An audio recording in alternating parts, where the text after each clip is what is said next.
Angel paradise English medium school व junior college, Shri Narendra Suryavanshi college of pharmacy व Sunita nursing school Kelzar यांच्या संयुक्त विद्यमाने भारतातील पहिल्या महिला शिक्षिका क्रांतीज्योती सावित्रीबाई फुले यांच्या 195व्या जयंतीनिमित्त दहेगाव म्हणजेच गोसावी येथे स्त्री शिक्षण जनजागृती अभियान राबविण्यात आले। पथनाट्य व स्त्री हक्क रॅलीच्या माध्यमातून गावकऱ्यांना स्त्री शिक्षणाचे महत्त्व प्रभावीपणे पटवून देण्यात आले।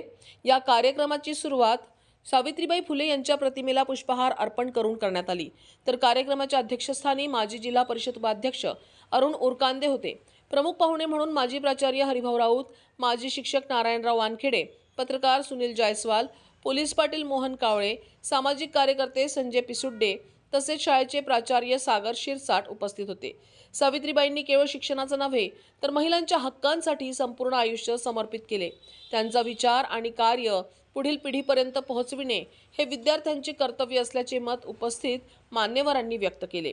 शिक्षण चार भिंतीत मर्यादित न ठेवता समाज जागृतीसाठी वापरण्याचा उपक्रम राबविल्याचा अभिमान असल्याचे प्रतिपादन संस्थेचे अध्यक्ष नरेंद्र सूर्यवंशी यांनी यावेळी व्यक्त केले। या प्रसंगी विद्यार्थ्यांनी सादर केलेल्या पथनाट्यातून सावित्रीबाई फुले यांच्या संघर्षमय जीवनावर प्रकाश टाकण्यात आला। स्त्रियांना शिक्षणाचा अधिकार सहज मिळालेला नसून सावित्रीबाई व महात्मा ज्योतिबा फुले यांच्या अथक संघर्षातून तो प्राप्त झाला हे प्रभावीपणे मांडण्यात आले। यानंतर विद्यार्थ्यांनी संपूर्ण गावात प्रभात फेरी काढून स्त्री शिक्षण व स्त्री हक्कांबाबत घोषणाबाजी करत जनजागृती केली। मुलींचे शिक्षण प्रगतीचे लक्षण आणि ज्यांनी दिली समाजाला ज्ञानाची सावली त्या क्रांतीज्योती सावित्रीबाई माऊली अशा घोषणांनी गाव परिसर दुमदुमून गेला। विद्यार्थ्यांच्या या उपक्रमाचे दहेगाव ग्रामस्थांनी भरभरून कौतुक केले।